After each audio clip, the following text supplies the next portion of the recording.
gets a goal? Who got the assist? Who got the assist?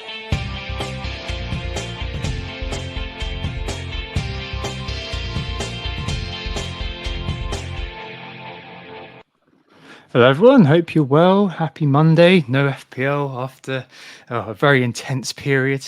I'm here with a beer. My name is Tom and I'm back after a night off last Thursday. Sam minded the shop skillfully, lit in the way of breakages or stolen produce seen around the place. So yeah, all good to be returning back after just a quick absence. Yeah, very well done there, Sam. And I'm returning as well after a bit of a topsy-turvy weekend to round off what was a bit of a fraught period. And we're here to pick over the wreckage of it all after a much needed, I suppose, little break. Well, before actually, a much needed little break before the Christmas rush kicks off. So, yeah, the calm before the storm part 2. You all right, Sam? Yeah, all good, thanks. I enjoyed doing a little solo pod for the first time last week. Was a little bit talking into a vacuum, so I'm not sure how it came across, but hopefully any of you who tuned in did enjoy it. But I have to say, I am glad to have you back, so I'm not just talking to myself and giving away some random ramblings to a microphone for half an hour. So yeah, it's good to have you back, mate. And hopefully the listeners will also agree. I'm sure they will. As always, we are Who Got the Assist. On today's pod, we'll be taking a breath, as Tom mentioned, after the last 3 quite tightly packed game weeks to look at how we did. Taking a journey through the key assets and their statuses now, especially with question marks over Haaland, or so they say, and look ahead at the emerging forces in the likes of Bournemouth, Fulham, Everton, to name a few, as well as a bold claims update. So which one of us will have a vision rating of 20 this week? We also have a good few questions for the Q&A later on. It's Monday, the 11th of December. Another game week is in the bag. Game week 16 is quite happily for some out of the way. So, Tom, why don't you take it away with your game week score? Yes. So I think powered by 2 players effectively. I've got to 61. A lot of fortuitousness about this one. So obviously most people had Haaland captain. Haaland, as we found out on Saturday night, wasn't going to be playing on Sunday, and so that proved. So the vice went to Salah, who came in. I think he didn't do anything for 80 minutes and then got a golden assist, which is obviously quite nice. And then at Son on Sunday, kind of single-handedly kind of brought my rank to my game week score to respectability, my game week rank to respectability, and my overall rank to respectability, which is quite nice. No returns anywhere else, unless we're counting Sanchez getting 3 saves as a return, but just appearance all over the shop. Yeah, it's a haul this week, I think. So yeah, Sanchez and Palmer came in for me this week. Bumo injured, obviously, and Areola. Risti was left. Quite funny that I've removed an injured goalkeeper or a potentially injured goalkeeper for another goalkeeper who's since pulled up. Subbed off, I think, in the 80th minute, just before Chelsea conceded their second goal. So yeah, he saved myself a point, which is always nice. So another injury, another goalkeeper transfer potentially to be made. I'm very excited about that, obviously. Yeah, 61 points, and I'm back to the top 500k, which is obviously quite nice, but it just felt like a really lucky week, to be honest, Sam, more than anything else. Like it just kind of underlined to me kind of the randomness of it all, and the fact that you can get a pretty hefty green arrow. I mean, I 620k or something like that, and I'm up to 409k now, and that is literally just off the performance of 2 players, one being my lucky vice captain coming in after my captain didn't play, which kind of says it all about FPL at the moment, really. So I'm back to where I was kind of. I think it's actually my second best rank of the season, actually, apart from game week 1, which doesn't count. So I'm going back to where just before it all went wrong, when I sold Son the first time back in game week 8 or game week 9. So yes, hopefully I can kick on from here. But yeah, 61 this week for me, and yes, Ben White coming in clutch with his 2-point haul versus the Lascelles -1, which is the key difference for us this week, isn't it? That is, yeah. So the only difference other than a sea of 2-pointers for us is Lascelles with his -1. Although, to be honest, at the time, I wasn't exactly complaining, knowing that Son was the one doing the damage and single-handedly rescuing my red arrow to quite a handy green in the end as well. So I got 58 points and got a rank rise back up to 274k, which, if we're assessing the last 3 game weeks as a block, I'm actually back where I started at almost exactly the same rank. So I was 275k coming into the block, and now 274k coming out of it. So I've got the massive rank rise of just 1k over that period. So not sure if that went quite to plan, but a green's a green at the end of the day. But like you say, there are injury worries, there are suspensions in my lineup. Taylor getting his 5th yellow maybe feels a little bit unfortunate for now, but looking ahead, it might not be the worst thing, knowing that he'll definitely be available for game week 18. That could be very handy. So overall, I was pretty negative in the group chat or the DMs with you private throughout the weekend, and then Son has single-handedly saved it. And despite the fact I did get a green, I'm still feeling pretty negative about the team overall, because let's face it, 9 out of 11 failed to do anything, and there are problems mounting. But at the end of the day, a green arrow is a green arrow. I'm not going to complain. Son and Salah truly did do the business, and obviously quite a massive stroke of luck with Salah already getting the haul when we heard about the Haaland news as well. So that didn't go down too negatively. I know there are some managers who are much worse affected than us. So yeah, it is one of those unfortunate things in FPL that usually happens maybe once a season. So hopefully this is the last time it happens this season, and we don't have to worry about it again. But yeah, my deepest sympathies to anyone who was vice captaining someone who didn't get the haul like Salah or Son, because that can be quite frustrating in a week where Haaland did have inarguably a very good fixture and just out of nowhere didn't play. So yeah, a frustrating one for many, but I'm kind of putting this one to the side and hopefully forgetting about it in the next few weeks, barring the heroics from Son. I mean, we kind of hyped up the excitement of the last 3 weeks, didn't we? Last 3 game weeks. There was old Sam saying, "This is the most exciting time of the season. Season of the fixture coming thick and fast. I love it." And in fact, I do maintain that. yeah. But I think we're kind of reviewing kind of how we've done over the last 3. It's quite interesting, isn't it? That you say you just kind of completed the circle basically and gone back to where you started. Yeah. And like I've kind of come from that week. Remember that week a little while ago when I didn't move Saliba in, so I missed out on the green arrow that week just by kind of a tiny bit. And then kind of 14 and 15 were both pretty horrible weeks for me, without Saka in particular. Mr. Martinelli just being utterly useless, etc., and so on and so on. No Newcastle defence either, and then I've kind of somehow managed to crawl my way out of it.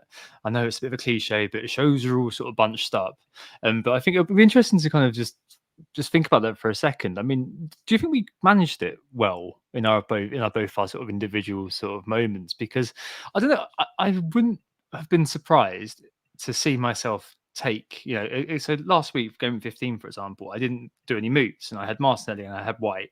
Got the return from them, a small return, obviously, and then this week I did other moves rather than keeping those guys. And I think in the past I'd have taken an extra hit. I'd have kind of tried to move these players out for other ones. So I've kind of shown quite a lot of patience, I think, to say the least, with players like that. And maybe that's kind of been the kind of the upswing from what has happened in the past this year, when I've been moving players on willy-nilly quite a lot. So maybe it's kind of that I've managed it as well as I could within the circumstances that I found myself. Obviously, you can hindsight it and say, "Oh, I should have brought in, Pau Torres or something for 2 clean sheets against Arsenal and Man City." But I mean, if anyone had the foresight to do that, congratulations. I think the only kind of big kind of blot on the whole thing is the Darwin move 2 weeks ago. So I think that kind of set the tone perhaps for the entire kind of 3-week trilogy. If I hadn't done that, and probably if you hadn't done that, then I think we'd probably be sitting here a lot happier about the result, rather than kind of effectively flatlining over the last kind of 3 weeks. 100%. I couldn't have put it better myself. I think going into game week 14 with the decision on Watkins, I hate to go all the way back and call that a really bad decision week after week after week, but that was probably the thing that set us back just that little bit. And obviously it cost a transfer. We want to get Watkins back, so we're mapping out our moves to get back to Watkins as well. So it has as well as some of the injuries and the suspensions that have cropped up as well, it has meant that because we kind of wasted one of our free transfers going in, our hands were a little bit more tied with the other moves that we could have made through the last 2 game weeks. So Mbuemo obviously needed to go. Areola definitely felt like a sell last week as well. And I've even still got Matty Cash on my bench as well, which is another issue I need to sort out. Whereas if I never got rid of Watkins in the first place, then I'd be one move ahead anyway. I'd have one extra transfer to use, and I wouldn't need to use a transfer in the future to get him back in as well. So definitely lessons learned there. I promise that'll be the last time I harp on about that particular move. Well, I don't promise. I probably will talk about it a bit more, to be honest. But yeah, I think that set us up quite poorly. And I think ever since that decision, based on limited information, it is worth noting, ever since that move was made, our hands have been a little bit tied, and I think we've done what we can with the cards that have been dealt in quite a busy period. And I'm just quite glad that one of the 2 clustered game week periods is out of the way. Technically, I'm up. I think you're up too. And we can kind of just put that to one side and focus on the next period now, and hopefully attack that one by not selling an essential player ahead of that patch of fixtures. Worrying times. That brings us on nicely to contemplate this week. So talking about the key men and the emerging possibilities, I suppose. And I think we've got to start with Haaland. Obviously, wait for more info. Obviously, this could be dated in 24 hours. So take everything we say with a proviso of when we're saying it. Latest sort of news was that Pep was hoping he was fit for Palace. There's a lot of sort of contradictory statements, people watching the press conference second by second, micro-analysing his verbals, wondering whether he meant it in the present tense, the past tense, the future perfect, the future imperfect. Does that mean something different in Catalan? How does that make sense? But he said he wasn't sure he'd be fit for Palace, but it seemed like he was more sort of encouraging about his chance of making the Club World Cup. And I suppose the question, depending on the news, and I don't think we're going to spend too long on it just because it's obviously so beholden on events for this week. I don't think the Champions League will tell us anything. No. I don't know if Pep's press conference, to be honest, is going to tell us anything either. I think we're going to be looking at ITK information. But, I mean, if he is out for Crystal Palace, therefore has blank, is that bye-bye? I think it's going to be the question staring a lot of us in the face because, I mean, there is a facility, I'm going to call it the coward's way out, of just holding him and using your transfers elsewhere. You're already going to be fielding a pretty rubbish squad in 18, or a squad that doesn't have Haaland at least in it in 18.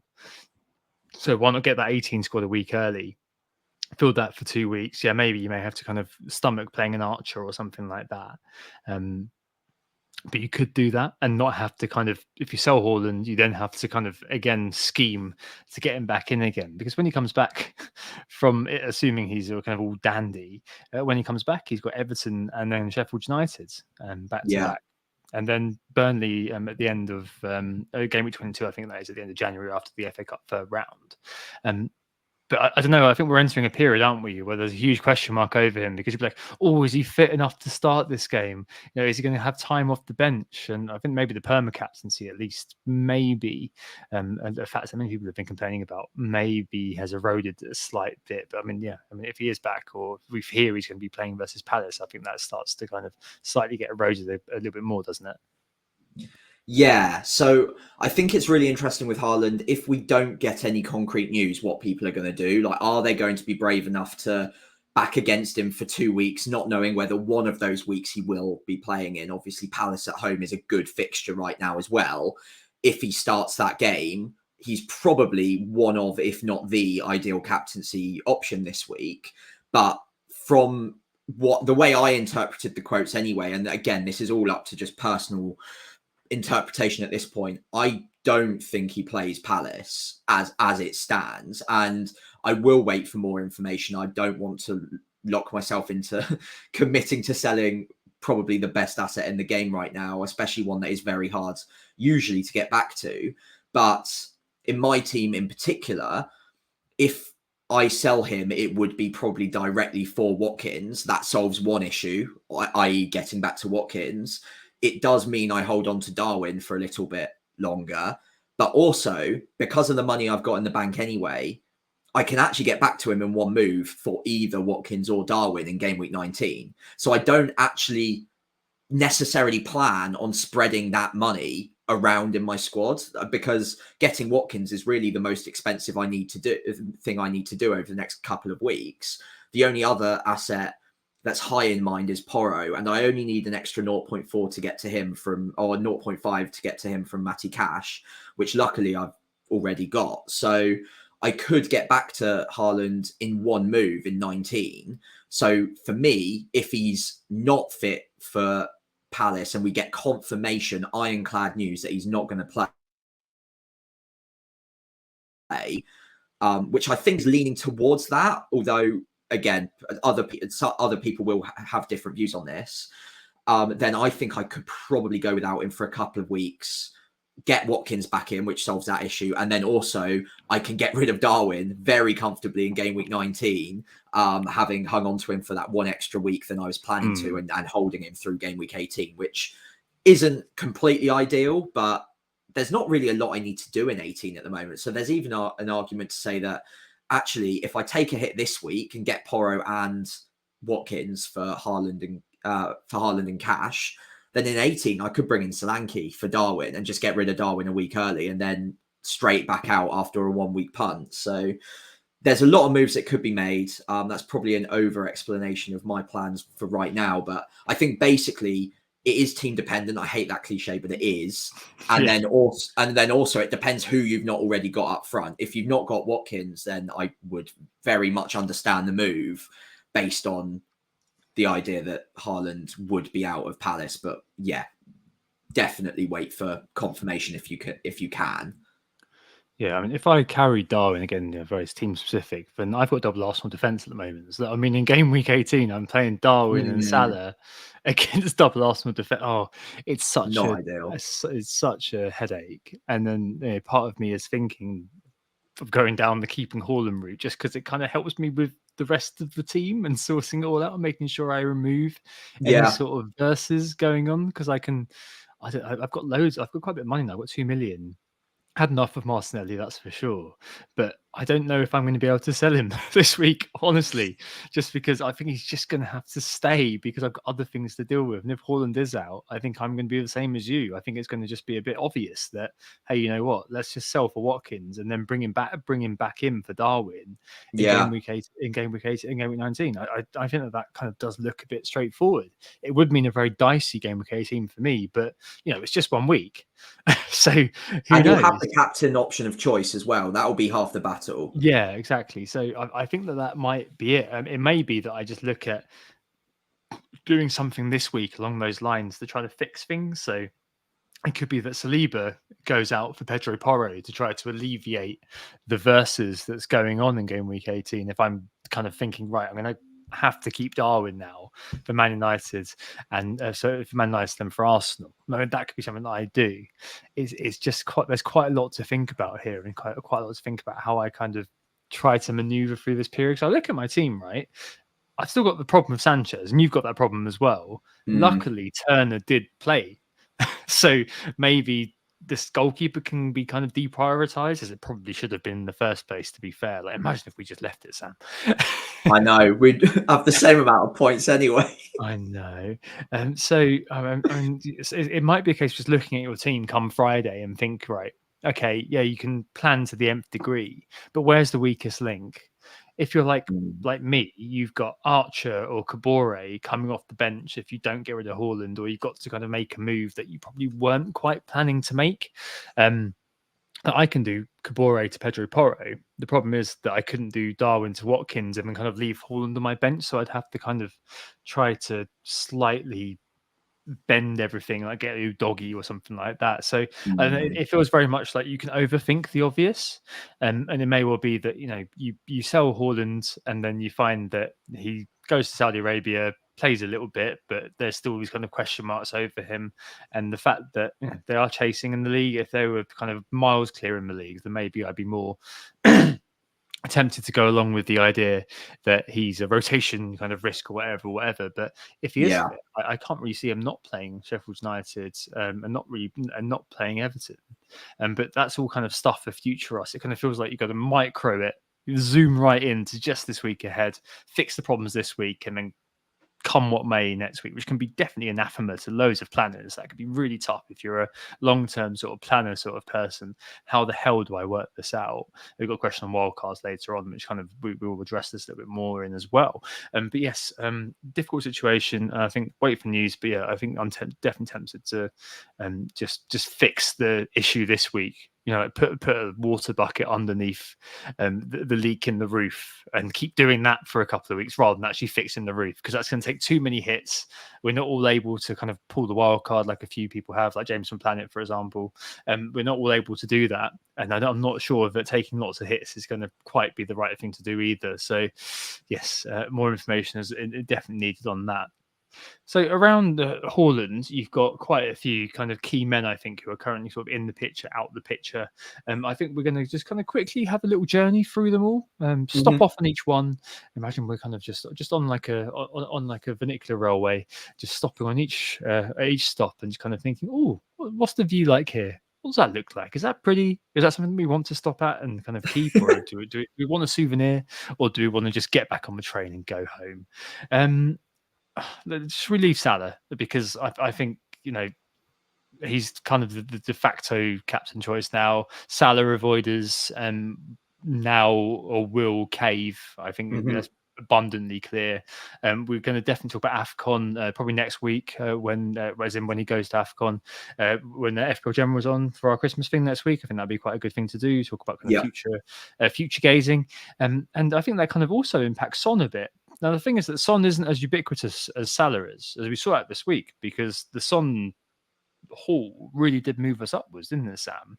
Yeah. So, I mean, the question I suppose becomes for a lot of people, especially those who don't own, I think the effective ownership for us was kind of, I'm going to say about kind of 40-50%. It was a lot lower than I Mine thought was it was. 40% dead, Yeah, which that's a was lot lower than I crazy. thought it was going to be. I mean, you had 200, I think it was like 274,000 sales the week before, and the week before that, you had the price fall as well. I mean, is he like obvious to buy back for the Christmas period if you have sold, especially because there's Everton in game week 18 as well? Yeah, Everton doing well defensively. We'll talk about them in a minute. But still, that's I don't know. I think that's kind of almost a gap that needs to be plugged. Another bucket needs to be put down under a leaky roof. Yeah, I would be very highly recommending having Son at this point. I think the only thing that might concern people is the fact he moved back to left wing over the weekend. And obviously part of that might be down to Richarlison being back in his favoured position up front. He was carrying a knock early season. Postecoglou took him out wide to give him a less physical role, I guess. But I think two factors need to be considered. One, the fact that Son has been electric at centre forward anyway. And two, I think that there's a possibility, if I'm putting my tactical pricey head on for a second, that he was put down as a left winger in the Newcastle game specifically to try and keep Trippier on his toes, to pin him back, to give him a job basically for the 90 minutes. So he wasn't able to just get forward whenever he liked, that he always had something in the back of his mind thinking, they're attacking my side. I need to make sure that I am defensively minded, that I'm solid at the back. Obviously that didn't work out, but from Spurs' point of view, it meant that Son was attacking a pretty tired and a pretty overrun Trippier, because he has played a lot of minutes over the last few game weeks, and he is starting to look a bit leggy. More on Trippier later, by the way, as well. But I think that might have been a specific game plan that meant that Trippier was a little bit handcuffed in that game. Who knows? He might end up playing left wing from now on, because Richarlison did play well up front and Son did play well left wing. But as we saw, we now know for a fact he's on penalties. He was still a great creative outlet, and he was really running the show. He seemed very angry after, was it the West Ham game the week before, or during midweek? In the post-match press conferences, he seemed as angry as I've seen him. And I feel like he's just taken up the mantle, and he's just carrying them whenever he needs to at this point as well. So for me, as long as he's under 10 million, even beyond, I think he's still going to be great value for money. And especially with Haaland seemingly out of the game, or even if he's in the game, not necessarily a perma captain anymore, having someone who's a premium light like Son, who has all of the elements of a great player and a great FPL asset, I think is a pretty important player to have. And he's a lot more explosive than some of the other players that we're going to talk about in this key men list. Yeah, is fourth for non-pen XGI at the moment, and I think that you're right, and I think that several people commented that it was the best Spurs team that they could possibly throw out with the injuries to Bentancur, Van der Ven, and Madison, and I think that they're likely to kind of keep rolling on. Like, I think it'd be very surprising if, for example, on Friday night against Nottingham Forest, there's any changes that aren't enforced, and over the Christmas period, the fixtures are really good. On paper, Forest away, Everton at home, Brighton away, and Bournemouth at home.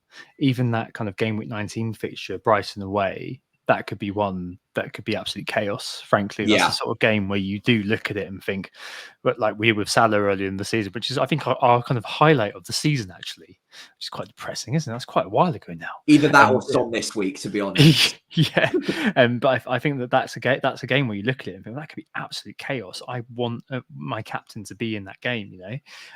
So yeah, I think it would be one where you look at game week 8. That was Sam. Wow, some time ago. Wow. But yeah, I think that's definitely one where I would kind of, especially if you do have kind of the allowance through selling Haaland to get to Son, I think that I would be looking to go there, get him back. Frankly, I did exactly that. It's fair. I should mention a little while ago. I know that we do sometimes say, oh yeah, well, the podcasters always say, oh, I'd buy a player back, would never do that. I literally did buy that. Kind of went back on my own stupidity back in game week 12 and bought him back to fix the mistake. And it's absolutely fine to do that. I would never kind of double down on going without a player. He says without Saka, but I would never double down on going without a player like that, who is more of a sprinter and a plodder, who's going to be kind of hurting you like he has hurt a lot of people this week. So if you do have facilities to do it, then do it. But yes, when you mentioned him kind of turning Trippier inside to out, the friend of the pod, Alan Pritchard, said that there was a bit of nominative determinism about Trippier this week in terms of his defending, so he kept tripping over. And I think that I mean, it's interesting because we were both talking just on our chat, weren't we, a little bit last week, and a lot of kind of the moves I was thinking of making were to facilitate buying Trippier back this week. Yeah, I've got 2 million in the bank. I can buy Trippier back in for Saliba. That was kind of part of the plan. But from what I've seen, Sam, Newcastle looking shot, Lascelles and Cher. I tweeted the other day during the match that they were being held together by duct tape and prayers. Like they both looked absolutely exhausted, like completely in the red zone. Honestly, and now Trippier's obviously suspended, so I wouldn't buy him anyway. But there's errors creeping into his game. Newcastle in general looking a lot dodgier in terms of the XGC than you'd be expecting of them. Given past performance, they've tumbled, if that's something that we can say, down to 6th in terms of team XGC. They're previously a bit further up the table. Certainly a sell, I think, if it's Trippier now. I think I said a couple of weeks ago that Trippier is always a player who's going to be looming over your game week, ready to get a 9-pointer at a moment's notice. But it's almost like that kind of fear has been relieved. There's been a bit of kind of a valve that's been pulled to let the gas out of that one, and it kind of feels like Trippier hopefully is going to return to like normal levels of don't own him. That's probably okay, and maybe that's going to impact the wide Newcastle defense. No, interesting. I kind of fall down on the other side on Trippier. I think if you've got him and you can afford to bench him for just 1 week, then that might be the rest he needs. He might be able to recover a little bit from that rest, and then obviously he won't have the ban looming over him. A lot of managers will have sold, so all of a sudden you've got a more differential version of Trippier who is still creating chances for them. I'm still taking free kicks. He's been unlucky not to score 1 or 2 of them this season already as well. So don't get me wrong. I completely understand anyone selling, and I understand anyone recommending to sell him as well. I just wonder if considering the data is still good from an attacking point of view, and the 2 matches most recently being away from home, which we know Newcastle do struggle in a little bit so far this season, and they have been in the red zone. I wonder if the outlook just looks a little bit better in a couple of weeks once he's had a week off. But yeah, I mean, don't get me wrong. He's a lot of money. He needs to be right at the top of his game to be value for money, and Newcastle need to be keeping clean sheets. So I do completely understand anyone selling, and I do understand the recommendation to sell. But I just wonder if you've got enough squad depth, if you could be sneaky, hold him on the bench for a week, and then all of a sudden you've got someone who's a little bit more differential. I wonder if there's an angle there, but I do understand that there are a lot of suspensions, injuries, things to sort out at the moment. Maybe you just want to get rid of him and not have to worry about that next week. So yeah, I'm pretty on the fence on that one, but I think if he was in my team, I'd try to find a way to keep him if I could. I don't know. I think him having a rest is great, but what about the rest of the defence? True. They've still got a crunch match in the Champions League, and then they've got a free-scoring Fulham, and then they've got the games, as we know, the Christmas period, the back-to-back games. Yeah, okay, Luton, Nottingham Forest, and AC 19. Not they're not the most worrying games in the world. Maybe they would get a clean sheet in those games, but then in game week 20 on New Year's Day, they've got Liverpool away. So I think it's going to be almost a period where you go on holiday if this was Football Manager. It really is quite a difficult situation for them, and it would make me kind of think, hey, maybe I can get to Trent, especially if you haven't got Shimmikas. Yeah, that could be one that you'd think of as well. Yes, okay. Admittedly, Liverpool have also got a couple of tough fixtures coming up in Arsenal and Man United, but the guy we've got 4 points in a game where he conceded. So there you go. I think he'd be the one that I would be kind of thinking, yeah, okay, let's move on from him. Speaking of players we've moved on from, a smooth segue there, Tom. Well done. Watkins. Let's talk about him again, Sam. Sweet. Can't wait. So Ollie Watkins is a player that there's several not dumb people have kept, and some more dumb people have sold. Third overall for non-pen XGI thus far this season, and it is the Ollie Watkins back to old club thing this weekend as well. Back to Brentford, and Brentford again with the injury list, a team that you are worried for, and it could just be one where he's a shoo-in to buy back for 18 anyway, like the key captain pick probably against Sheffield United. Again, new manager bounce, Chris Wilder and all that, but probably still the captain pick of choice. I mean, I think he's going to come back in for both of us before long, and I think most people who did sell him, it's kind of quite rare actually. I was thinking earlier on that you've got a player that is sold en masse, not en masse, but is sold by quite a few people, and it's very rare that you have so many people within that kind of sample of people who have sold who are pretty much all set on the remontada. It's very, very rare that you see that. Normally you'll see people kind of sell one player and think, okay, well, that's done with. Okay, fine. I'm going to go and disperse, go off somewhere else. I mean, it's only really kind of Solanke potentially, who we'll talk about in a second, taking away some of the attraction there. But I mean, it's a very unique one. That there was kind of this FOMO moment. People did sell, including us, and then you're kind of thinking straight away, right, I need to reverse that. Yeah, he's just absolutely fantastic. He's an essential cog to the way Villa are performing at the moment. He was so selfless as well in the Arsenal game. I think he put in a very different type of impressive performance in that match. It wasn't necessarily the one that will be highlighted in FPL terms, but again, it just reiterates how important he is to the way they set up. They will create more chances, and the underlying data is still fantastic, as you've already noted. The fixtures, especially that game week 18 against Sheffield United, fantastic. There's nothing going against him right now other than maybe the fact he's not on penalties. But in game week 17, he might be, because Douglas Luiz is suspended and Watkins has taken penalties, albeit fairly poorly, but he has taken them in the past. So there's all the reason in the world that he might step up and take one if he gets it in game week 17. And who knows if that, I mean, this is very speculative, but if he scored that penalty, that hypothetical penalty in game week 17, who knows where that might lead him? He might just say, look, I'm a striker, I'm taking these from now on. You just don't know. So yeah, I mean, that aside, that is speculation, but even without the penalties, the data is great. Villa are great and they're creating him a ton of chances. He's already gotten 17 FPL returns this season. So yeah, I want him back as soon as possible. And I hope this is the week I'm able to do it. A great man once said in pre-season that Villa are setting up like Leicester used to, and Watkins has become the new Vardy with the team based around him, creating chances for him. His movement has changed. He's a season keeper. We shouldn't sell him. Oh wait, no, it wasn't a great man. I was an idiot, and that was me pre-season. I wish I'd stuck to that. I do have him in draft, but maybe that counts. That doesn't count. But yes, you're completely right, and I kind of, it's one of those where it's almost like, as we said at the time, we spent a whole podcast lamenting over this, and I think that maybe we should have a ban in place about ruining that decision.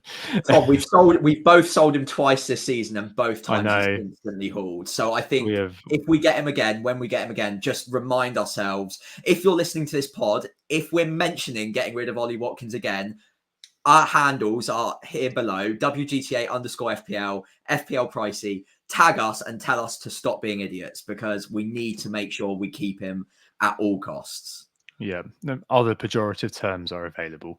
Right, and the final person to talk about, a player who's not in my team, but week after week has the skull next to his name on live FPL, is Saka, star boy, man that I really, really love, but has become a bit of a fear figure for me in FPL, so I don't own him. A bit of a plodder rather than a sprinter this year, I think it's fair to say.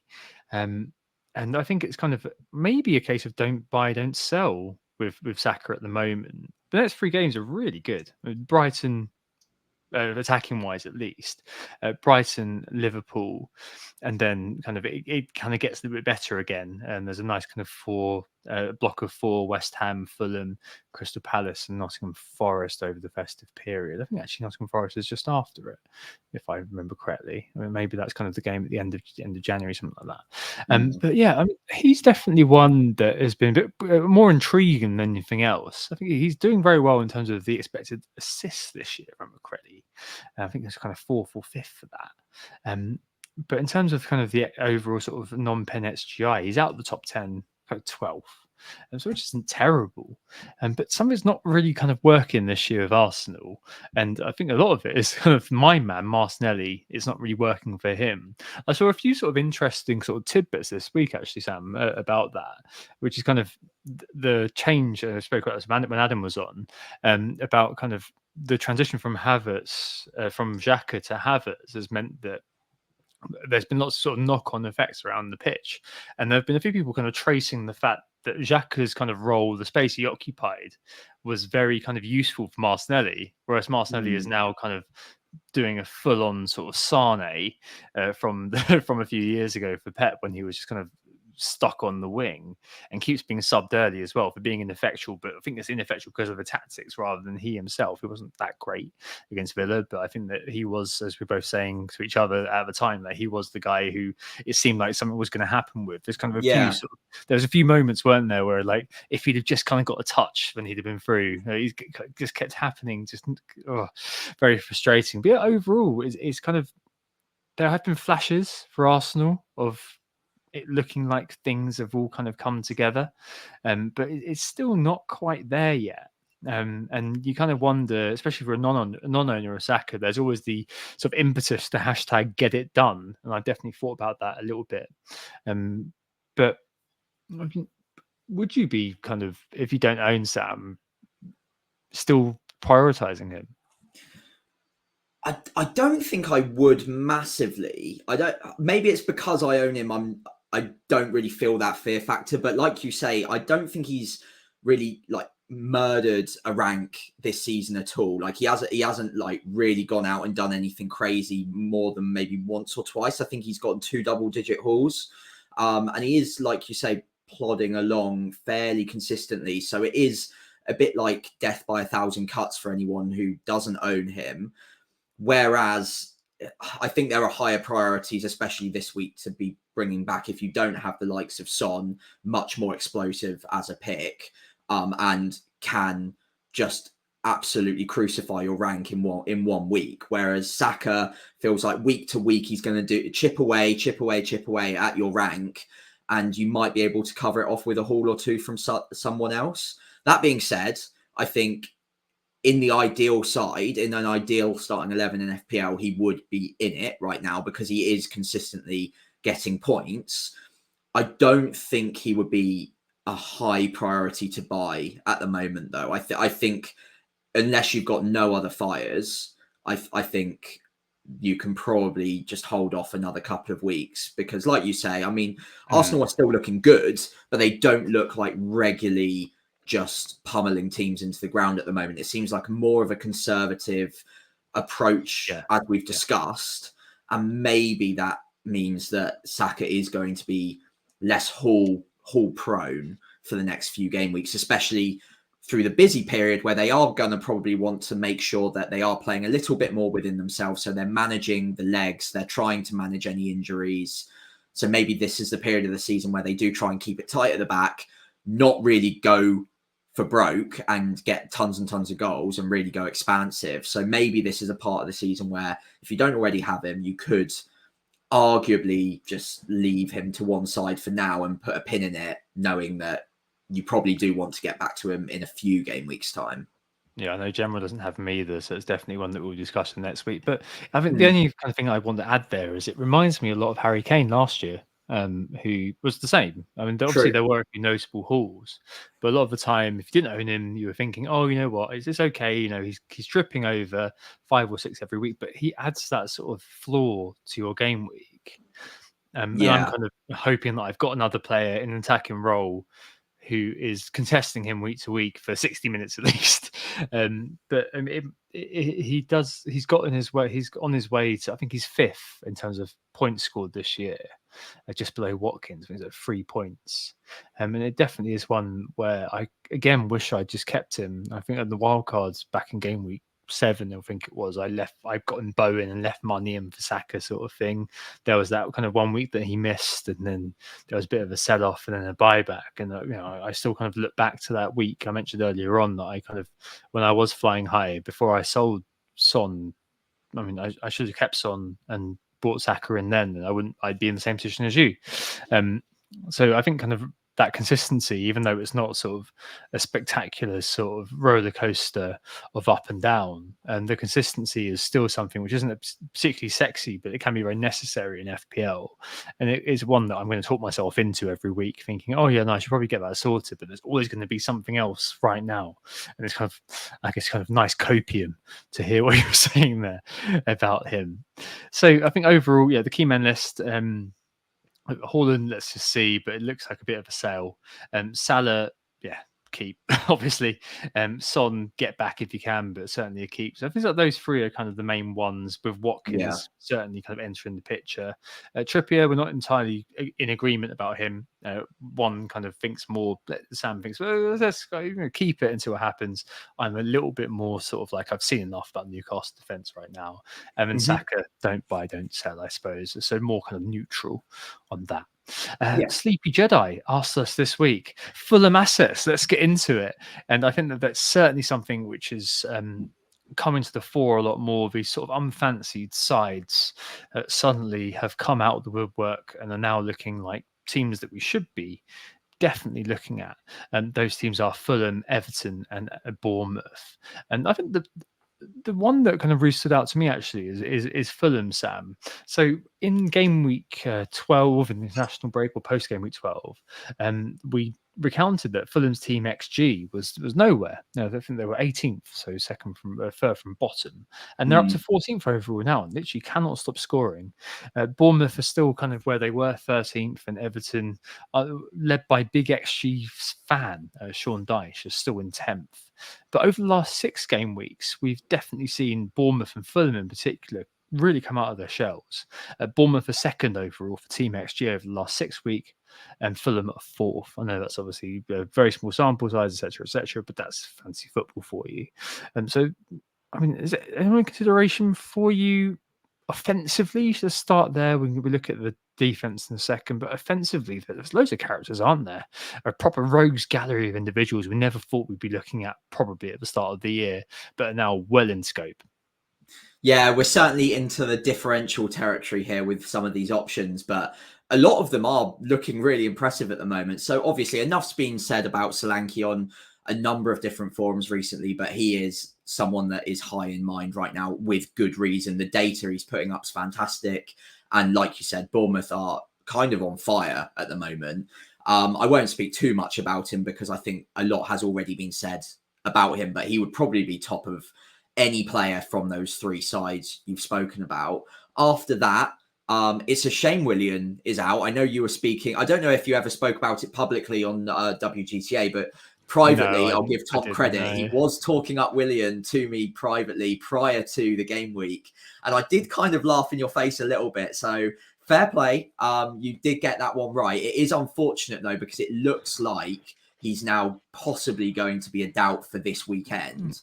He got subbed He at went half off. time, didn't he? Yeah. And after the match, Silva came out and said it was pretty 50-50 on what it looks like. The prognosis was up in the air at that point. So unfortunate because he was probably the midfielder I'd have most highly recommended based on the fact he was also on penalties, I believe. But with him not there, I think that could mean that Jimenez becomes more and more interesting. Really, really well priced at 5.2. I think by the time anyone listens to this, it'll be 5.3 because I think he's getting an overnight price rise. But that is just fantastic value for someone who's starting matches for a team that are currently fourth in the XG table over the last 6 game weeks, as you mentioned.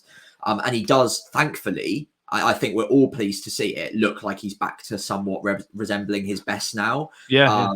So yeah, really, really glad for him. Really glad to see him back to that level. And yeah, again, such good value for money there. If you are playing a 3-4-3, then he could certainly come into consideration. Outside of that, there are a few others. I don't want to steal all of the names for you, but Decore is one that I think I mentioned earlier on in the season as someone who's almost playing as like almost a second bully striker for Dyche at Everton, the same way that he did at Burnley with Wood and Barnes. He's getting Calvert-Lewin and Decore sort of bouncing off of him a little bit. And he's posting some really good numbers and obviously getting into a lot of decent goal scoring opportunities in and around the box now. So he could be a pretty tasty differential midfielder. So those are the ones that I think, for me personally, I'd most closely look at. But there are a number across all three of those sides that you could be. Yeah, certainly. I mean, Jimenez 5.2/5.3 probably tomorrow. That's a very good 8th attacker, isn't it? Yeah. Certainly one that I'm considering for Archer, especially if Haaland's out and I go for the coward strategy. I like that a lot. I really do. I did like Willian too. I did mention him to you as kind of a fun pick if I didn't buy Cole Palmer.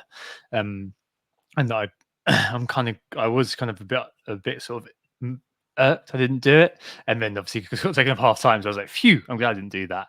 But definitely one that I'd be considering. And there's also Andreas Pereira, who is just kind of quite consistent. But yeah, the Duke, old Ducore, he's actually 14th overall for non-pen XGI this year.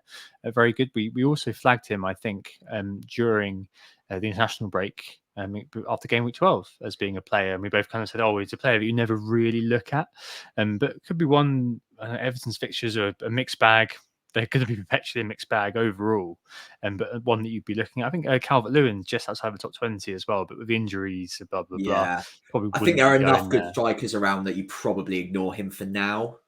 Yeah, I think so. And then obviously you'd be looking at the Solanke for sure, especially if you own Watkins already, didn't go for Darwin, you've got the Haaland problem, you go straight to Solanke, I think. A SIP for non-pen XGI overall now, which is really respectable for a Bournemouth striker, with all due respect to Bournemouth. He's actually underperforming just about his non-pen XGI at the moment. It's just literally a 1, it's like 9.5, so rounding it up, and he's got 9 goal involvements right now. There's a few other players as well. If you are really kind of interested in going really, really, really left field, Iwobi of Arsenal fame, the Panna Prince. So, what about Adam Pritchard's favourite players? Third for non-pen XGI over the last 6 weeks amongst midfielders, looking a bit reinvigorated under Marco Silva. And Tavernier who's a bit of a perpetual love of my favourite podcast, Planet FPL, one of the players who's always kind of mentioned on that pod. Brother, as we know now, is massive in Scotland, playing for Rangers. FPL General was saying on his pod this morning, and that he's a kind of a permanent captain on Fantasy Football Scotland because he obviously is a right back, but takes penalties and gets loads of assists. So why would you not? But Tavernier is one of those players who, Marcus Tavernier, that is a player who you've always got your eye on because he could do something almost in the vein of like Bournemouth have got a few of these sort of players in the past in midfielders, like Junior Stanislas and Josh King when he was there. Ryan The Fraser sort of player, as well. Ryan Fraser too, indeed. It's just the sort of player who could do something in any game. Likes a long shot. I remember a peach that he scored last year, getting into the goal of the season awards, and 3 really good fixtures coming up for Bournemouth, Luton, Nottingham Forest, and Fulham. I think FPL Discomfort for Kieran asked about them last week, and we were kind of a bit more lukewarm then. But obviously beating United is something that's kind of opened your eyes a little bit more. We did mention kind of Clivert back then as being a player who was kind of interest, but I think Tavernier definitely is a player that we're really interested in. 0.7% owned. It's one of those uber differentials that I really like the look of. And if I have a few more of these beers, Sam, especially on Friday night, that could be one who could come in for 60-minute Martinelli. And it's one of those that I really like the look of. I really kind of fancy. Yeah. I've got that kind of feeling about it, but conservative me is kind of sat there going, oh yeah, but Martinelli's got really good games, blah blah blah, and then the other side we go, oh, he's only playing 60 minutes, whereas Tavernier is playing loads more minutes, etc etc. That'll probably be a hit again, but could be a player that I'd be looking at, that's for sure. And so yeah, lots of options here, and I think it's really nice to have that sort of enabler scene going on, because I think over this kind of 3-week period there has been that feeling. I don't know about you, but for me, there's been that feeling, especially when I was buying Palmer. I was saying to you over WhatsApp, wasn't I, that I think this is a really boring transfer. Yeah, Everything's going for him in an FPL way. I understand why he's there. I understand why I'm buying him. The fixtures are great. The underlying data is great. He's really cheap. He's great value. FPL Review is jizzing itself over him. But I still think it's really boring because that's what everyone else is doing. So it's nice to have these players from these teams being on the table and being valid picks. Not that that should ever be a constraint upon you, but now I think it's very nice to kind of have that in your mind as an alternative if you do have something that you could do. Like you could even, for example, if you do have Darwin, do have Haaland, if you do kind of think, you know what, okay, maybe Brentford are going to do a defensive masterclass against Watkins, you could maybe go for Slanky this week and then sell Darwin for Watkins next week. That could be on the table for you potentially. So yeah, I don't know. I'm just very happy that there's options on the table. Defensively as well, there are kind of potentially some options. So overall, Bournemouth are the 4th worst defence and Fulham the 6th worst defence, but they have improved recently. And Everton are actually the 5th best defence overall in terms of XGC this season. I just double check that just to make sure. But one that could be interesting, especially if you have to replace your goalkeeper. I was thinking, so just throw Leno in, throw Neto in. I told my sister to buy Neto this week. She's actually beating me this year, annoyingly. I told her don't bother with Sanchez if you don't like him. She really hated him. I was like, just get Neto, he looks all right, and she got him and got the points this week. And then Pickford to Everton, a friend of the pod, Chris at Janino, got him over Areola a few weeks ago on his wild card, and has been richly rewarded because Everton have been churning out the positive results, churning out the clean sheets. Pickford's got 3 clean sheets in a row, and Everton have got 3 clean sheets in a row to boot. 10 points of a pick for the week just gone. So a few options kind of hanging around. Like Kirkes, Anthony Robinson, we spoke about him a couple of weeks ago, and Everton. I think it's probably Mikolenko, Branthwaite's kind of suspended, isn't he, this week? So again, loads of options there. Yeah, absolutely. I think Everton is the one that I most closely look at defensively.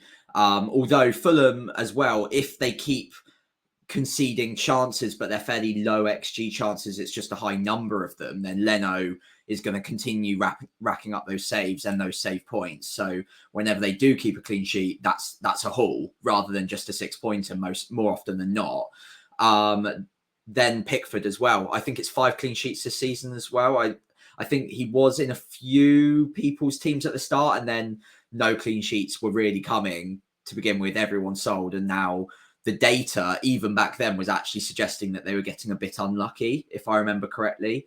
And now all of a sudden they are actually backing up those data points with the results as well. And yeah, it's just great, generally speaking, from a meta point of view in FPL, that we've got teams outside of the established norm that have plenty of budget options that we really do have our pick of. Like, we can pick from any of these teams now quite comfortably, and there are legitimately 4 or 5 options in a lot of these sides that you could easily see in an FPL side and not really scoff at it at this point. And I think that's great for FPL. It gives us options, and especially with injuries and suspensions coming in at the moment, having a deeper bench, having these differential options and options on your bench from these sort of teams could be really, really handy. So yeah, all power to them, and hopefully more than one of these teams can kind of keep it up for the next few weeks, and if not the whole season as well, and maintain their value. Because it's just great to see for the game as well. You know what? Bournemouth until game week 32 only plays Spurs, Liverpool, Newcastle, Man City of the top few teams. So really, really good run there. Yeah. So if you buy a player from them, assume they're going to be playing sort of 90 every week because they're a bit of a smaller club, you could be quids in there. And another fun fact, just to end this section on, did you know that Neto's first name was Norberto? Is it? Wow. Yeah. It's a great name. I'm going to buy him just for that now. Exactly. There's definitely positive there. Cool. Right. Very long first section, but I think hopefully a lot to talk about, and hopefully that was interesting for you.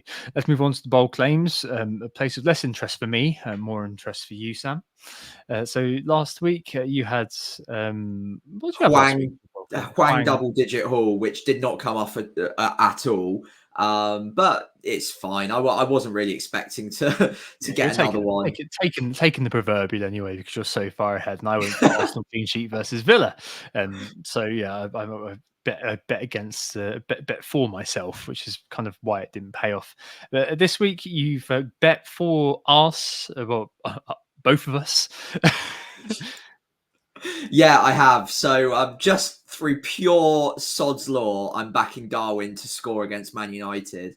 I nearly went for a haul, but then I thought that's just too bold. I can't go for 2+ returns or a 10+ haul on this one. I've just keep it simple with Darwin. Just back him to score against United. I think all of the factors are there. The data's still good. He should start, although I'm not 100% confident at this point. Let's wait and see whether he starts in the Europa League in midweek, I guess.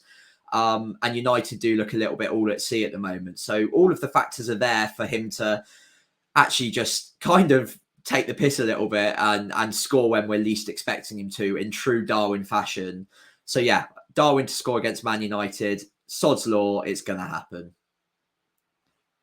Yeah, especially if people. Well, I don't know. I think that would be one I go for more if Haaland was fit and the kind of selling him early was more in the zeitgeist than it is. For me, it's Watkins Hall versus Brentford. So player versus old club sort of malarkey, and I can definitely see that happening, especially with Brentford being in their current state. Yeah. A bit of a beige pick again for me, but I want to kind of halve the deficit a little bit. How are we defining a haul? 10+ points. 10+. Okay, cool. That's a haul. A return is up to 9, I think. A 10+ is a haul. Nice. Okay. Yes, nice and scientific. I like it. Cut and dry. Well, hopefully that does come off if we do buy him. If we don't buy him, then I hope he blanks, obviously. And yeah, I hope he gets I hope he just misses that game with a cold, and then we can get him in game week 18 if Haaland is fit. Right. Okay, let's move on to the questions this week. Just a few of them. First one, we've kind of started to address it a little bit, so we won't talk about it too much. FPL Oakwell, who said, I'm on a wild card now. Plan is no Haaland until 20. Makes a lot of sense if you're wild carding now. I haven't listened to Planet yet, but I'm sure that James is of a similar mindset. He says, what are your must-haves? And I think we've kind of started to give you enough, really, with what we've been speaking about with the key men. For us, I kind of summarised earlier, is going to be Son, Salah, and probably Saka as well as a bit of a plodder, and Watkins, and Yeah. building your squad around those players with a proviso that you make sure you've got the money left to bring in Haaland. And that means that you can access the Evertons, the Bournemouths, and the Fulhams of the world to populate the rest of your team. Cheap players like, you've still got dear old Charlie Taylor out there. You've got Bramthway out there, no suspended this week, and who can help you kind of work it out.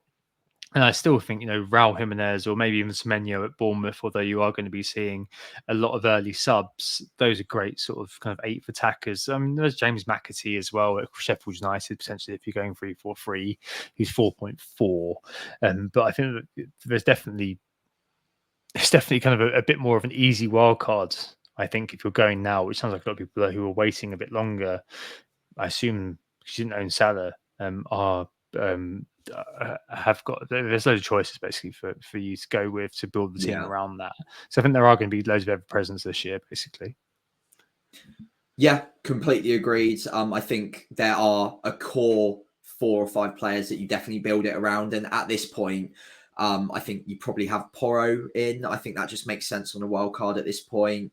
I would look at potential differentials. We've already discussed Fulham, Bournemouth, Everton. Maybe I think we've got a question coming on Richarlison. He could be an interesting differential. I would still try and maybe fit in some sort of Chelsea asset in there. I know Palmer's still on 4 yellows, so maybe not the most interesting at the moment, but I still personally think the value he provides, if you are looking for someone a bit cheaper to pad out the squad, then he could still be there. But probably not as essential as he was the last couple of weeks. But yeah, I think a lot of it does kind of pick itself this week. It's quite a nice week for wildcard in the sense that there's not too many massive decisions you need to make, other than whether or not Haaland's going to be fit for this weekend, obviously. But yeah, I think what we've already discussed so far on the pod probably gets you most of the way there. Yeah, hopefully. And you mentioned the Richarlison question. Dave asked, can Richarlison be a Son cover now he's fit?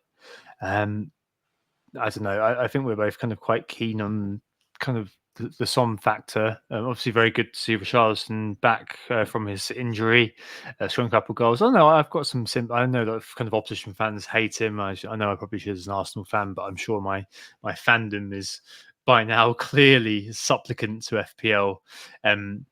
I think he's a very interesting kind of second to kind of a second or third pick. I think if we're going to speak about Porro in a second, an interesting third pick if you're going to triple up on Spurs, that's for sure. And it'd be a really interesting differential on the wild card, as you mentioned, Sam. Yeah. I'm not sure if I would kind of want him to be covering Son.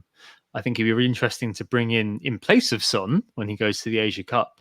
Yeah. I'm not sure that I kind of have the cojones to go with Richarlison before he hits Son. I think he's like the second evolution and Son's the third evolution almost. Yeah, perfectly summarized. I don't think he can cover Son at all, but he can accompany Son, and there's no reason why you can't look at having both. Yeah, he'll be a really good differential over the next few if he keeps starting up front. Great value for money. We know he can score goals, even though if he hasn't necessarily done it at Spurs too often yet. Yeah, he would be my third favorite Spurs asset to own at the moment after Son and him and Brennan. I think it is one of those two for the third place, but I think I'd probably favour Doggy. I don't know. It's no, I don't know. I don't know if I'd double up on Spurs defense. That's the only thing. And I really want Porro. A Doggy in his own right is good and obviously cheaper, but I think doubling up because I know I want Porro is probably a little bit too rich for my blood, personally. Okay, makes sense. On Porro, our mate Robbie asks, apart from Porro, are any defenders decent at the moment? Well, I mean, we've kind of touched on the fact that those defenders of those emerging clubs are probably okay. Trent's had a moment in the sun recently, 2 double-digit hauls, and I think it's Crystal Palace, 2 bonus despite conceding and not getting any attacking returns.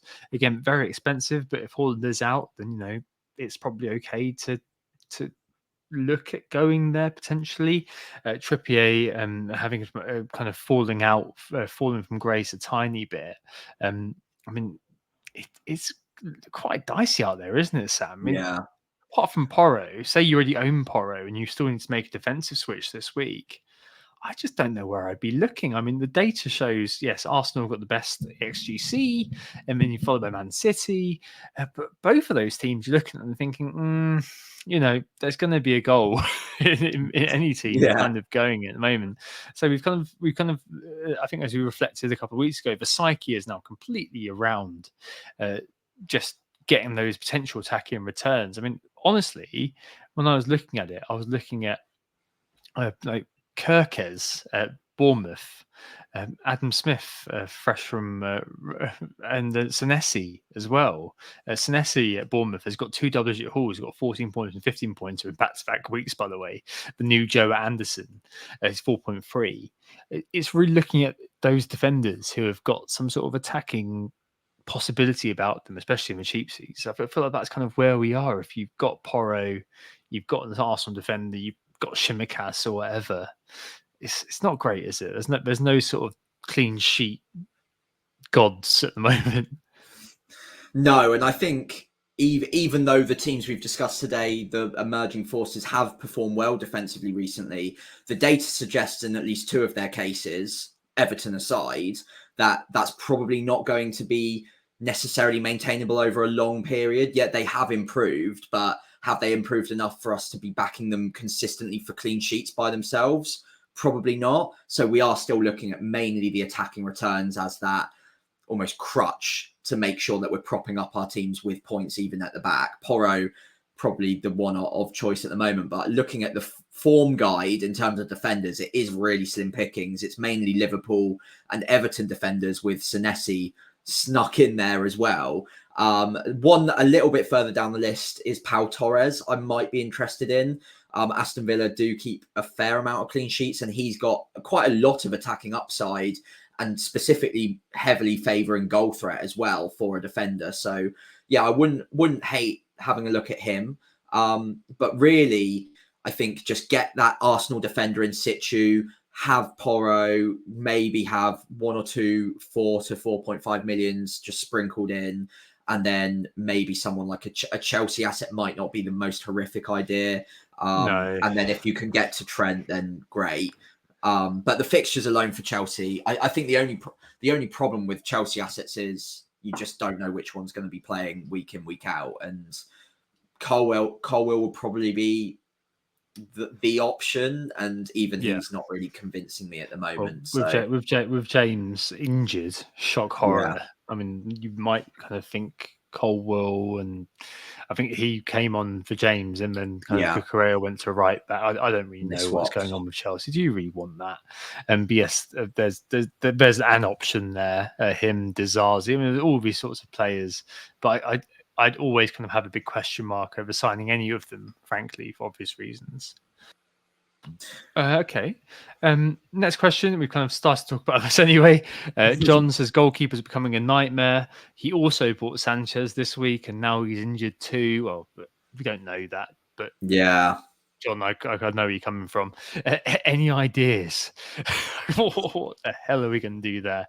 I mean, if he is out, are we just? They're so low down the list, and we both kind of almost, me less so than you, reluctantly made the transfer this week.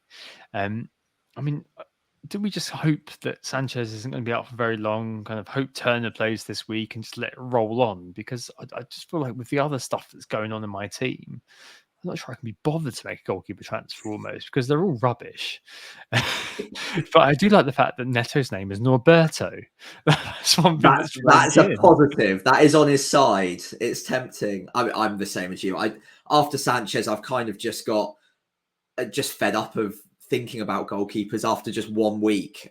So yeah, I'm not expecting much from any goalkeepers at the moment. I think if you are making a transfer, it's probably either Pickford or Leno as 2 of the better options. Obviously, Norberto has his name in his favour. Great fixtures. Yeah, so maybe. But yeah, I mean, as it stands right now, we don't know too much about Sanchez. I think it's a major wait and see, because he could play. And it sounded like they kind of nursed him through one game, played him in the next one thinking it's fairly minor, and then he felt something, so they took him off, obviously near the end. So I think we'll know a lot more by the deadline, hopefully. And even if we don't, hopefully it's not too long term. Turner has got his place back, I think.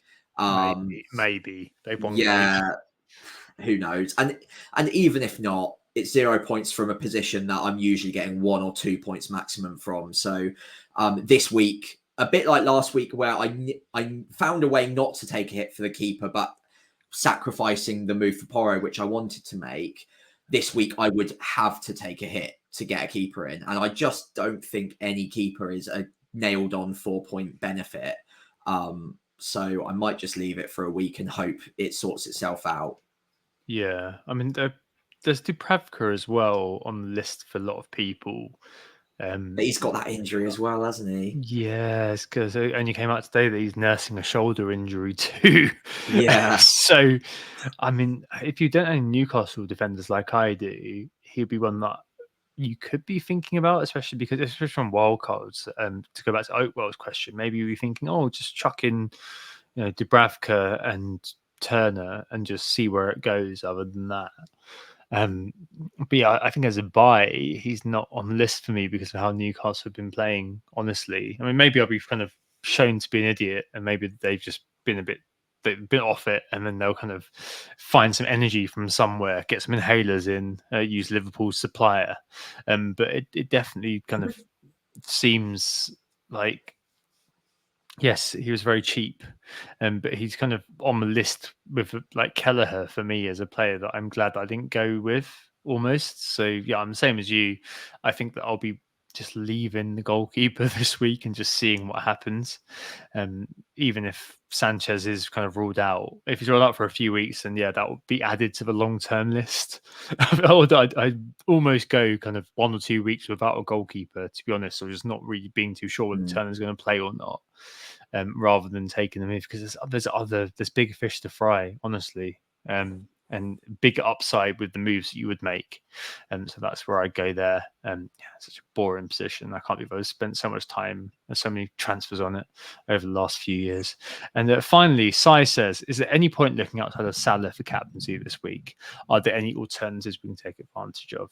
And I think we're going to move to transfers and captains with that question, Sai, if that's all right, because there's a lot of kind of WTF we're going to do. But I think, honestly, captain is kind of the least of my concerns. You could go with Son versus Forest. I think he will be the vice captain.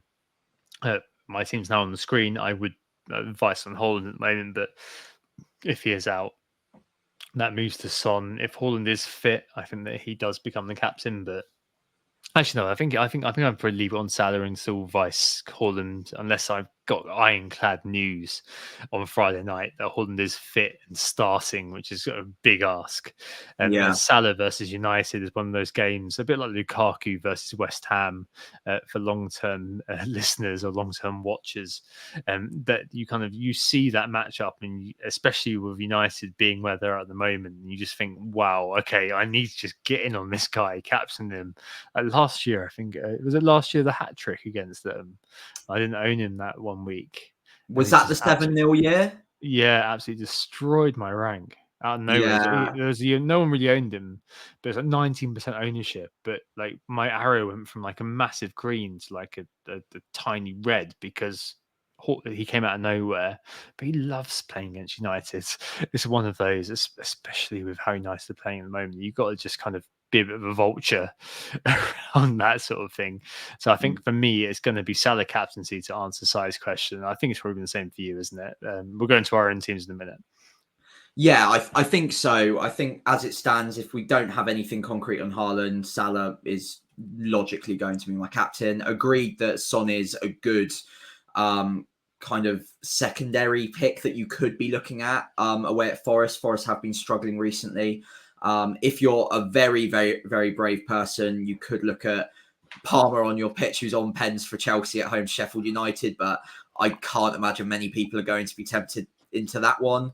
And then, yeah, outside of that, it's kind of slim pickings this week. Really, really outside shout at Watkins away at Brentford, who are struggling at the moment, like you said. If you're in Saka as well versus Brighton, that could be one. Maybe. I think, like you said, because he's a bit of a plodder at the moment, I think I'd want to see 1 or 2 more explosive hauls from him, and that Arsenal really step out of their comfort zone and go for the kill before I was tempted to put the armband on him again at this point. But I know that I think he was the third most popular captain this week past. So it is still a move that a lot of people are on, having Saka as a captain. So yeah, I would expect a 5%, 10% of the crowd being on Saka again. But for me, yeah, Salah and Son, if Haaland's out, makes the most sense to me this week in particular. I've actually got it in my notes. I should have read it out a second ago, like an idiot. But Salah has the most goals in the Premier League against Man United. Wow. Yes, 13 goals. So yes, there you go. There you go. And no, it's all competitions. He's got the most goals in Man United. But yeah, there we go. So yeah, a bit of a Kane versus Leicester situation. Team-wise, transfers and captains-wise, what the hell are we going to do? I've got no idea. I really wish that obviously we couldn't have known, but I wish that I'd kind of just had an inkling that Turner was going to start, and I could have just left my transfers this week, or at least left the goalkeeper transfer, had one free transfer this week, and Boomer was always going to go. But I wish that I didn't kind of double down and do the defensive move a little bit, because I think if I knew Turner was going to start, I'd have just left that one. So it would have been so much easier. Now we've got a bit of a problem, because if Haaland does go, then I'm probably going to leave it again, which means that Martinelli and White ride again. White's probably not as much of a problem now, but Martinelli rides again, because it's very difficult to justify to myself as a kind of a sober, I'm not sober at the moment, but a sober FPL manager, removing Martinelli with Brighton at home, even though I know you only play 60 minutes, 70 minutes tops. And news come out now that he's not going to be playing in the Champions League this midweek, and there's some injury sort of concerns. There was an injury concern actually about him before the weekend, but I think he's going to be rested because we've basically won our group anyway. So could I remove an attacking Arsenal player against Bournemouth? No, against Brighton. No, I can't. So I think it's probably going to be Haaland for Watkins, leave the goalkeepers, and then I'm maybe going to be interested in moving just sort my bench out potentially. But does that need a hit? I don't think it does. So it might just be, as I said earlier on, a bit of a weakest link sort of situation where I look at Haaland being out. Do I want Archer coming on? Do I want to keep Haaland, or do I want to move Kabore on to a defender or something like that? Like, I really want to do Martinelli to Tavernier, but I don't think I'm going to be able to do it again this week. I think that I need to keep Martinelli for Brighton and for Liverpool, because those are the sort of games that he flourishes in, honestly, especially against Trent, dear me. So I think he's going to stay, which kind of means that I think Haaland to Watkins is probably what I'm going to do, and then not take the hit, because I've taken so many hits this year anyway. That kind of feels like where it is at the moment. Is that where I want it to be? I think not really. Like, I'd like to do things like remove Shimikas, probably. I'd like to remove Martinelli, probably. Would love to remove Darwin, probably, but I'm not going to do that against Man United, that's for sure. I'd like to remove Kabore, I'd like to remove Archer. I'd like to do loads of things, but I've got to just kind of manage the situation as it is, rather than trying to be too clever, kind of try to set things up, move things forwards. Obviously, we'll see what happens with the news this week. If Haaland is fit, then I would likely kind of do the luxury pick potentially of Martinelli to Tavernier, but I may just roll it if that's the case. I'm very kind of torn between obviously the two sides of me, the more punty side and the more sort of cautious side, effectively, Sam. And I think you've got a similar situation, haven't you, really? Yeah, fairly similar. So much like you, Haaland being out is going to be the thing that takes all the headlines, and basically whether or not he's confirmed out will alter my decisions. But I think I am already down to making, well, two players are my priority this week, Watkins and Porro. So it's whether or not I do both of them or just one of them this week. And if I bring in both, then it's which one I bring in Watkins for. Do I sell Darwin if Haaland is fit? Or if Haaland is confirmed out, then I could sell Haaland for him. So Porro for me would be coming in for Matty Cash most probably, and then Cash the Cash position would then be upgraded to the starting lineup. For most likely, I don't know actually. Who would you bench out of Lascelles at home to Fulham, like as you've mentioned, they look a bit dead on their feet. Saliba at home to Brighton. Brighton have scored in every Premier League game so far this season. Or Simicast at home to Man United. Because I'll tell you now, bus team, I was benching Simicast, but I actually think that is the opposite of what I will now do. That's the one I'd least want to bench. Yeah, now thinking about it, like thinking it out loud, that makes no sense. I'm going to start Simicast. So I'd probably go with Lascelles because Newcastle looks so shot, honestly. I think they're going to be in the Champions League midweek. I think they're just going to be, that Milan game is everything to them as a club, and that's on Wednesday as well. That makes sense. They're playing on Saturday. I just think that I'd benching Lascelles, and I'd be given Fulham's current position. I'd just be thinking they're going to concede in that game, so I'd be benching Lascelles 100%. I think I saw the fixture on paper and just instinctively thought, well, that's a good home game for Newcastle. But I suppose one reason I would normally be starting Lascelles is also because I'm guarding against the Trippier ownership a bit. That's not going to be a problem this week. So actually, thinking it through out loud on the pod right now, then Lascelles being benched actually isn't the worst thing. So Porro would probably come in that case for Lascelles. And then if I were to also bring in Watkins, then obviously it just depends whether or not Haaland's out. If he is out, then Watkins comes in for him. If he's not, then it would be probably for Darwin. And ideally that would be the case, but we'll see how that goes. Whether or not I would take a hit for both this week is up in the air. I might just do one of those moves, but it's a freebie. Yeah, I kind of just want to get it done. I want Porro, and I feel like every week I'm just holding on to Matty Cash because I've got other fish to fry. I just think in any given 1 week, Porro's likely to get that 10+ pointer. I know he hasn't so far, but he's been so close so many times. It seems like it's a matter of time before he's going to hit one. And Matty Cash seems doomed to 1-pointers from now until the end of the season as it stands. So I feel like that's a move I kind of instinctively want to make, but I've been very hit resistant so far this season. So I'll try and find a way not to take a hit wherever possible, it seems. So we'll see how I feel come Friday. Yeah, Saliba to Porro, again, has been in mind for me because Saliba was going to go for Trippier. And I was thinking, the Porro's just the general hype. I've owned him again this season, so another kind of player that I'm going back to after having sold. But yeah, with your eyes, you can see what a great individual he is. I mean, he's the most quote unquote in form of Spurs' players other than Son this year, producing every game, not really bothering the expected goals data, but he and neither is Cole Palmer. We're all kind of signing him as well. I wouldn't mind taking the hit there and just getting that sorted, to be honest, because both are going to be material upgrades to your team. Especially if Haaland is confirmed out, I think because of the Trippier news as well, a lot of hits will be flying this week. So hopefully you're right in saying they can, like a hit could be hidden pretty well this week potentially. So we'll see. But yeah, I those are definitely the two players I want in. It's just whether or not I do both of them this week. I would in your situation, and I might do the same. Just have White up against Saliba, because White's not going to be benched anytime soon. Probably, he will be. You know what I mean? Cool. All right. A lot of ramblings this week, but a lot of conversation as well, which hopefully is going to be very useful if you're wildcarding or at least kind of thinking about the key players in your team or the emerging teams as well, who are going to obviously massively entering our consideration right now.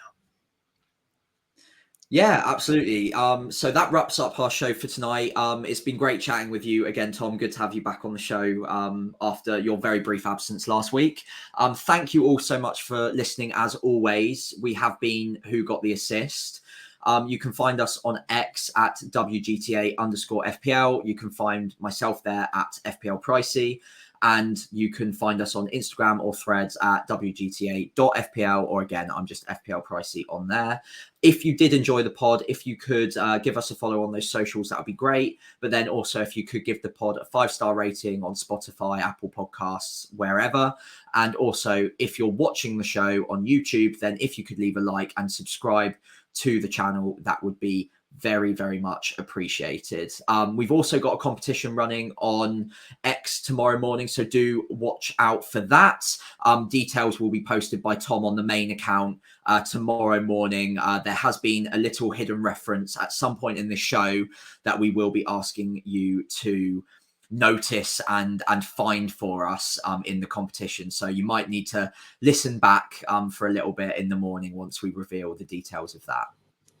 Lovely. Thanks, Sam. We hope you enjoyed the pod. We hope as you think about the key men and the emerging forces in the FPL. We'll be back next Sunday. We'll be joined by FPL General for our annual preview of the Christmas rush. Thanks so much in advance to Mark for agreeing to come on to our pokey little podcast. We'll speak soon. Enjoy having a week without a fraught Tuesday deadline. And yes, have a good week.